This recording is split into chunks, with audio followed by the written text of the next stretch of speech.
Selamat malam Bu Ika, nama saya Farel Joshua Bonar Sianturi, biasa dipanggil Bonar dari kelas 11-3 absen 15. Pada kesempatan kali ini saya akan mengerjakan tugas pengayaan yaitu menjelaskan salah satu materi kimia yang sudah dipelajari saat kelas 11. Tugas yang saya dapatkan adalah menjelaskan materi hidrolisis garam. Sebelum memulai pembelajaran, saya akan memberikan pertanyaan yang biasa muncul sebelum kita memulai pelajaran hidrolisis garam. Yang pertama adalah apakah semua garam bersifat netral? Dan yang kedua adalah mengapa larutan garam bisa memiliki pH yang berbeda? Menurut saya, banyak murid-murid yang menganggap bahwa garam hanya memiliki satu sifat, yaitu netral. Karena garam itu identik dengan garam dapur, yaitu NaCl, yang merupakan gabungan dari NaOH dan HCl. Padahal garam itu tidak hanya bersifat netral, tetapi ada juga garam yang bersifat asam dan basa. Mengapa bisa begitu? Akan saya jelaskan dalam video kali ini. Sebelum memulai lebih dalam, saya akan menjelaskan apa itu hidrolisis garam. Hidrolisis garam adalah reaksi ion-ion garam dengan air yang menghasilkan ion H+ atau OH-.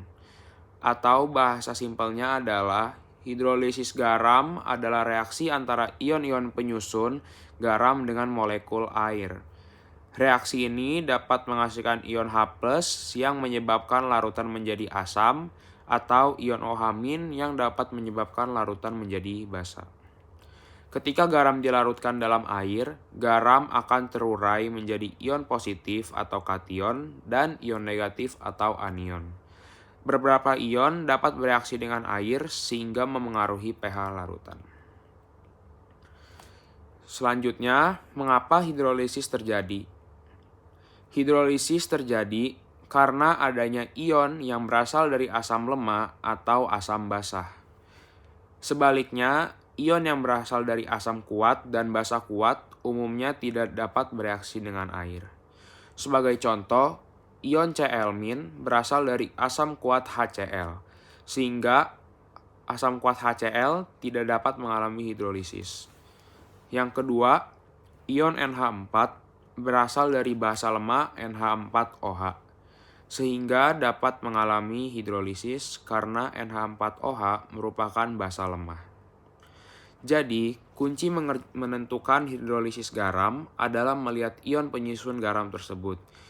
Jika salah satu ion penyusun garam tersebut adalah lemah, maka ion tersebutlah yang mengalami hidrolisis. Sebaliknya, jika salah satu ion kuat, maka ion itu tidak mengalami hidrolisis. Contoh yang pertama adalah ada 4 jenis garam, yaitu garam netral, garam asam, garam basa, dan juga hanya 3 ternyata, oke. Yang pertama adalah garam dari asam kuat dan basa kuat. Garam yang berasal dari asam kuat dan basa kuat tidak mengalami hidrolisis karena asam kuat dan basa kuat sama-sama tidak dapat bereaksi dengan air. Contohnya adalah yang biasa kita gunakan dalam dapur, yaitu NaCl. NaCl adalah gabungan dari NaOH sebagai basa kuat dan HCl sebagai asam kuat. Jika dicampur dengan air, Na dan Cl tidak terjadi hidrolisis sama sekali. Maka pH tidak berubah dan tetap bersifat netral, yaitu 7. Kesimpulannya adalah asam kuat ditambah basa kuat, hasilnya netral. Selanjutnya, garam dari asam kuat dan basa lemah. Kalau dari asam kuat dan basa lemah, artinya yang terhidrolisis adalah basa lemah. Maka garam yang terbentuk adalah garam asam. Contohnya adalah NH4Cl. HCl adalah asam kuat dan NH4OH adalah basa lemah. Jika digabungkan, maka NH4OH akan terhidrolisis dan menghasilkan ion NH4+ Cl-. NH4+ ditambah Cl-. Nah, jika ion NH4 ini direaksikan dengan air, yang terbentuk adalah NH3 plus H3O. H3O ini bisa dianggap sebagai H+ juga, maka yang terbentuk adalah sifat asam. Maka kesimpulannya adalah asam kuat ditambah basa lemah, hasilnya adalah garam asam. Selanjutnya, garam dari asam lemah dan basa kuat. Ini merupakan kebalikan dari penjelasan sebelumnya. Karena asamnya berupa ion lemah dan basanya merupakan ion kuat, maka yang terbentuk adalah garam kuat. Karena asam lemah terhidrolisis bersama air dan menghasilkan ion OH-. Contohnya adalah CH3COONa. CH3COONa adalah gabungan dari CH3COO plus CH3COO- plus Na+. Ion Na tidak bereaksi dengan air karena berasal dari basa kuat. Sedangkan CH3COO- adalah asam lemah. Maka jika digabungkan dengan air, yang terbentuk adalah CH3COOH plus OH-. OH- itu adalah penentu bahwa garam tersebut adalah garam basa. Karena dari hasil pencampuran CH3COO- plus H2O adalah OH-. Dan OH- merupakan ion basa. Kesimpulannya adalah asam lemah dicampur basa kuat, hasilnya adalah garam basa. Nah, ada satu lagi yaitu campuran dari asam lemah dan basa lemah. Pada jenis ini, baik kation maupun anion sama-sama mengalami hidrolisis. Maka cara menentukan apakah garam tersebut adalah asam atau basa, kita tentukan dari besar Ka atau Kb larutan tersebut. Jika Ka lebih besar daripada Kb, maka larutan bersifat asam. Jika Kb lebih besar daripada Ka, maka larutan bersifat basa.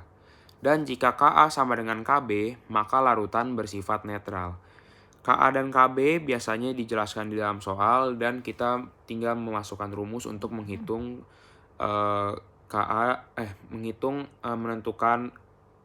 menentukan apakah garam itu asam, basa atau netral. Ringkasan dari penjelasan saya tadi adalah bahwa asam kuat dan basa kuat akan menghasilkan sifat larutan netral atau garam netral seperti NaCl. Dan asam kuat ditambah basa lemah akan menghasilkan garam asam seperti contohnya tadi NH4Cl. Dan asam lemah plus basa kuat akan menghasilkan ion basa karena asam lemah pasti terhidrolisis dengan air dan menghasilkan ion basa. Lalu yang terakhir adalah asam lemah ditambah basa lemah dapat ditentukan melalui besar Ka atau Kb.